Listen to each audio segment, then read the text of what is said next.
Just let me know your thoughts on Jake going 6 rounds with AJ.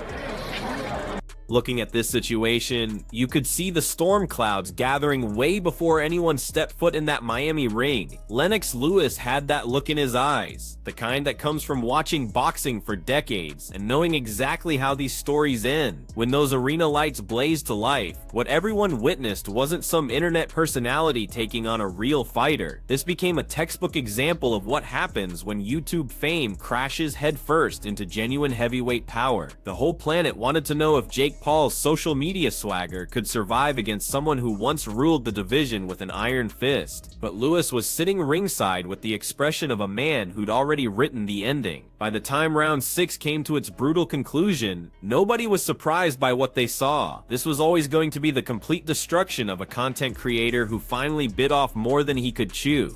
Anthony Joshua versus Jake Paul. What do you think when I heard about the fight? I said, they're gonna actually fight? I didn't believe it. But what we got to do is say, Jake Paul really bit off a lot this time. He's serious. He wants to go up against a true heavyweight, and that's Anthony Joshua. So he's up against a heavyweight.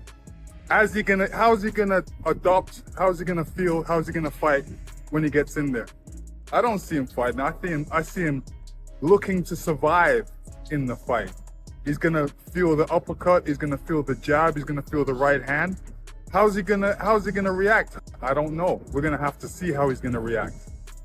The heavyweight legend made his feelings crystal clear the second this fight got official. Lewis couldn't believe Jake Paul had the audacity to share a ring with Anthony Joshua, and he wasn't shy about expressing those thoughts. His breakdown was ruthless, comparing AJ to a precision racing machine while describing Jake as basic transportation. The prediction Lewis made was straightforward and brutal. Once Joshua's power found its target, Jake would go from confident fighter to someone barely hanging on to his senses. Lewis believed the problem child had finally written a check his skills couldn't cash. When you hear Lewis break down exactly how it all fell apart, his analysis cuts just as deep as the punch that finished everything. My mom wanted me not to fight Anthony Joshua. I should have listened to my mom. My dad pushed me to this. Now I'm alone in the hospital. Got to eat liquid now.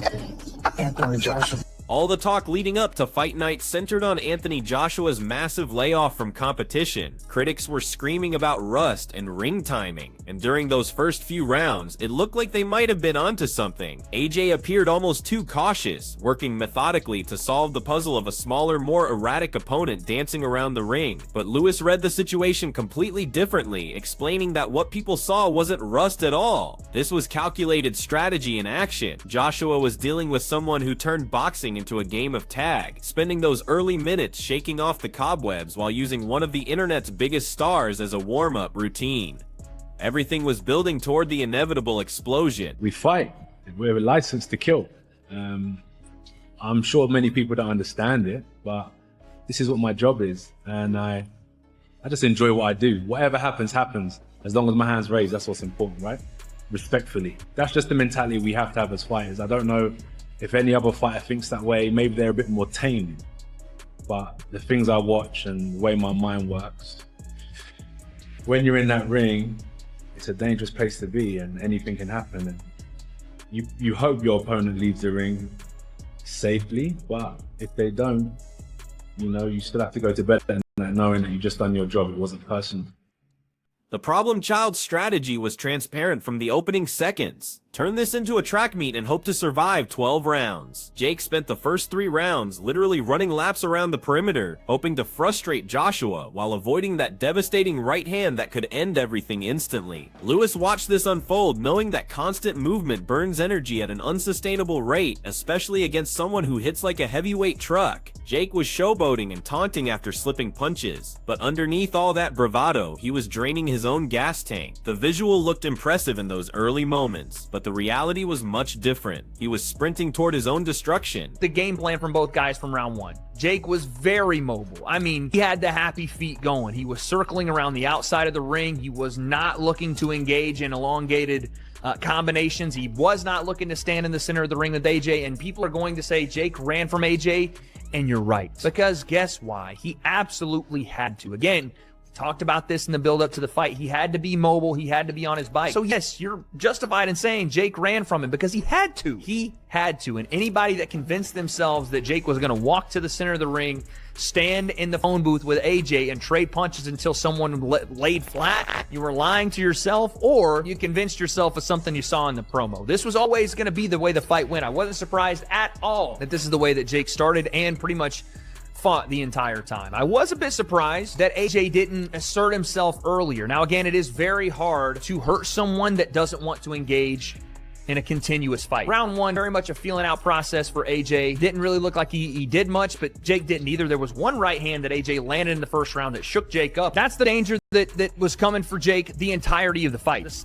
Everything changed when round 5 arrived and Jake had burned through all his escape routes. The referee had seen enough of the running show, telling both fighters that fans didn't pay to watch a jogging exhibition. That's precisely when heavyweight reality came crashing down. Lewis highlighted how Jake completely abandoned his movement strategy and just planted himself like a target waiting to be hit. The crushing left hook in the 5th round made Jake's legs wobble like jelly, setting up the inevitable finish. Round 6 lasted less than 90 seconds before a thunderous right cross sent Jake face first to the canvas where he belonged. All the trash talk evaporated in an instant, and the referee stepped in to save him from further punishment. In that 6th round, you saw AJ come alive. He saw a wounded animal and finally went in for the kill. And let me tell you something. Jake took some fucking hard KO punches in this fight. The first one in the 1st round, he got hit with a shovel hook from the left side. He got hit with an uppercut at one point. It's a heavyweight fight. I'm not going to congratulate Jake for, getting beat up, but I am going to congratulate his heart for being able to take those punches and not quit on himself, at least to the point of being like, I'm just going to stay on the ground here and call it an evening. He didn't do that. He got up multiple times. He got dropped multiple times. Again, kind of the clinch weird thing, but he would get hit with a punch and, look to clinch at AJ and just kind of fall by the wayside. That happened twice in the 5th round. And then in the 6th, the levee broke. He finally got Jake into the corner, threw a flurry, and then came across when AJ was like going around the side with the right hand and trying to chop over the top, and then, big looping shots that he was missing early on because Jake was moving his head and doing some good things defensively. Fair play to him. He was protecting himself very well early on. In the 6th round, his gas tank was done. The legs were not there. He had already been hurt a bunch from AJ, and AJ went to the body with the jab and chopped a right hand over, and it hit Jake, and he snapped his head, collapsed to the canvas. That's it, and that's all. It was so devastating that Jake turned around and looked into the crowd and went, oh, fuck. That's the realization. That is reality. The physical aftermath of that knockout blow was genuinely disturbing. Jake attempted to look composed during his post-fight interview, but he kept spitting blood into a towel the entire time. Medical reports later confirmed he'd suffered fractures to both sides of his jaw, something he actually documented by posting his hospital scans online. The Florida Athletic Commission immediately hit him with a 2-month medical suspension to let the damage heal properly. Stories emerged that he was rushed to the hospital straight from the venue, proving that while you might fake being a boxer, you can't fake your way through real heavyweight punishment. This went beyond just losing a fight. This was serious physical destruction. Experience. And that's the problem with the direction he's been going in, is he puts on big fights, but not competitive fights. Fighting Chavez Jr., that was an easy win. Nate Diaz, an easy win. Mike Tyson, an easy win. Anthony Joshua, not competitive for the opposite reason. He's completely not expected to win, and it wasn't competitive. He stacks the chips too heavily either way, and because of that, we never actually get to find out how good Jake is. And part of that, I think, is maybe deliberate, because then we never know and the storyline can go anywhere. And while you don't know really how good he is, there's always another dream to sell, and it's almost genius level promoting. It really is. But for his own sake, you're getting into your late 20s now, your physical prime. You're only going to ever find out how good you really are by getting in there with people who are of the level that you claim you're at the right weight class. You are not a cruiserweight. You've got a layer of, body fat on you. You can't be doing that in boxing. If you're a serious boxer, you don't get in there looking like Jake Paul looks. You look shredded. And that's why really he's a light heavyweight. But fuck it. If you want to be cruiserweight, be a cruiserweight. Regardless, just fight people who are now ranked, and let's find out where the fuck he is. Because surely, these money grab Tyson fight, the AJ fight, he's packed that bank chock full. And credit to to him. Even if he has hustled people or whatever the fuck, credit to him. One of the best promoters in boxing history, actually. I really do believe that. Because even when fights seem ridiculous, he always gets people to tune in. And he's done great things with Netflix. And hopefully that opens doors up for other boxers, and he certainly opened a lot of doors up for female boxers. So again, credit him for that. But let's find out how good you really are now. Because I just don't want any more gimmick fights. I just want the Naturally, no. The financial fallout created its own spectacular drama, especially when the Drake curse struck again with devastating precision. The Canadian rap superstar reportedly wagered a staggering $200,000 on Jake Paul to pull off the impossible upset, a bet that would have returned over $1.5 million if successful. Instead, every penny of that investment disappeared the moment Jake kissed the canvas. Social media exploded with people claiming that Drake's endorsement was basically a death sentence before Jake even entered the arena. It's becoming a genuine superstition in sports betting circles that when Drake backs you, you're already finished. That was, Jake Paul didn't get in there to win last night, he got in there to survive. And he didn't do a job of surviving. He sold the fight brilliantly. That's what he is, he's a salesman.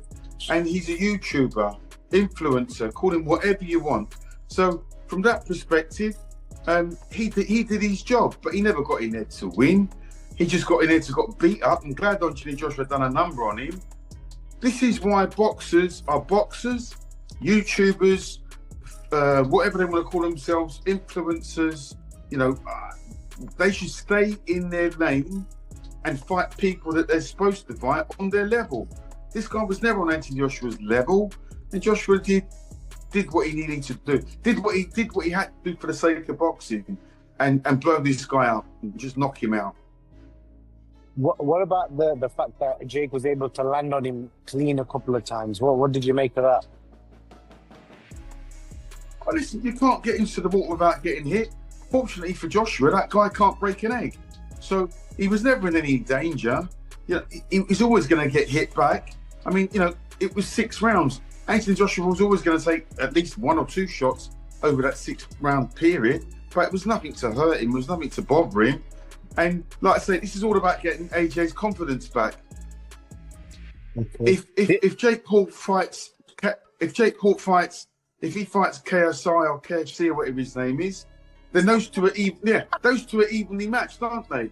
They're evenly matched, and then they could fight, you know, and then because they're evenly matched, they're both YouTubers, aren't they? They should get that on. I'd probably stay up and watch that. The biggest bombshell of the entire night didn't even happen during the actual fight. While cameras were rolling live, Lennox Lewis and Eddie Hearn accidentally revealed insider information that has the boxing world completely buzzing. It turns out this whole Jake Paul experiment was just the final warm-up before the real money fight gets announced. Lewis accidentally let slip that contracts for a massive 2026 super fight between Anthony Joshua and Tyson Fury are already signed and completed. This entire Miami circus was simply AJ's way of getting some ring work before facing the Gypsy King for undisputed heavyweight supremacy. Jake was never the main event. He was just expensive sparring practice on the road to the biggest British heavyweight clash in generations. And I've just been sent a video of Anthony Joshua talking about if he kills somebody, he kills somebody in a boxing ring. I think, you know what? He's a little bit long in the tooth to be talking shite like that. He's 37-year-old at the end of his career, fighting a YouTuber, a Disney Channel guy, who Tommy beat. And now he's talking about killing him and all that to try and sell. Please, barking up the wrong tree, idiot. Here's a fun fact. If I ever come across you, bum, I'm knocking you dead spark out. I ain't a YouTuber or a man half your size. I am him, the man. You're a classless loser coming off a 15 months knockout defeat to a local lad. Imagine if someone from Morecambe knocked me out. You big bum, useless tosser. Get up, and I can't wait if Jake Paul knocks your spark out, you big bum. When you look at the bigger picture, what happened in Miami serves as a harsh reality check for this whole influencer boxing trend. Jake Paul proved he's got the heart to survive 6 rounds with a monster, but he also demonstrated that there are levels to this sport that internet followers simply cannot bridge. Between the broken jaw, the massive betting losses, and the Fury fight revelation, one thing became perfectly clear. The era of playing pretend boxer might be reaching its violent conclusion. Fury, listen, we'll see you in September. Is it realistic, you think? I mean, Now that the ring rust has been completely knocked off, the heavyweight division is laser focused on that massive 2026 Collision course. The biggest question hanging in the air is whether Jake Paul can somehow recover from this level of destruction. TV, what did I just watch? All right, Jake Paul versus Anthony Joshua is over. Thank God it's over. What a joke of a fight. I was hoping that I could at least give Jake credibility and saying, you know what, he took this challenge. You know, even if it's for a lot of money, he still had the guts to walk to the ring and all this stuff. I was hoping, you know, you're gonna get knocked out anyway, dude. Like, I was hoping I could say, you know what, because he earned the respect of boxing fans by going out on his shield. The guy just ran for his life. I just watched Jake Paul run for his life for like 5-6 rounds. Literally just run for. He was doing football jukes. You guys watched that fight? Ring was big. I made a freaking point about that ring being big, and he used it to his advantage in terms of survival in every way he could. I mean, this guy literally never tried to win a second of the fight. He was trying to throw a home run punch every once in a while. And notice every time he got in the clinch, he just went down. Like he just hugged Anthony Joshua, and then like would go down, and the referee would call it a slip and give him a break. And like you would just kill time that way. Then he was completely angling off. He was completely blading his shoulder off completely to the point where he's so bladed off that he can't even punch. He was just trying to make himself as small of a target as possible. Now Anthony Joshua, people are gonna say, oh, why didn't Anthony Joshua catch up to him? Because Anthony Joshua never had fast feet to begin with, and Anthony Joshua honestly should have probably cut off the ring a little bit better. That's my one critique of Joshua. He probably could have cut off the ring a little bit better. Joshua's always never really had the best feet, but in terms of cutting off the ring, could have at least done that. But honestly, what do you want the guy to do? I mean, this guy ran for his life in a 22 by 22 foot ring. That ring was huge. I can't believe what I just watched, guys. I'm seriously, like, dude, that's it. This was AJ's chance. Could have went out on his shield and his chance to say, yeah, get the respect of the boxing community. This was the one that could have got him the respect of the boxing community. This was the one. He came out with all this rap crap and doing the Hulkamania crap and all that other stuff and all that stuff. And I'm thinking to myself, is he that calm, or is he literally just setting up his own demise? I don't know. AJ came out to the ring really serious, which would you expect? And then, I mean, he never fought. Jake never fought. Like, he never fought the whole fight. So what's your take on all this chaos? Does Jake Paul have any chance of returning to boxing after taking damage like this?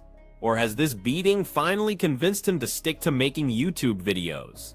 Share your thoughts below. That's everything for today's breakdown. If you enjoyed this content, hit that like button, subscribe to the channel, and turn on notifications so you never miss what we're covering next. Drop your predictions in the comments section. Stay tuned, and we'll catch you in the next video.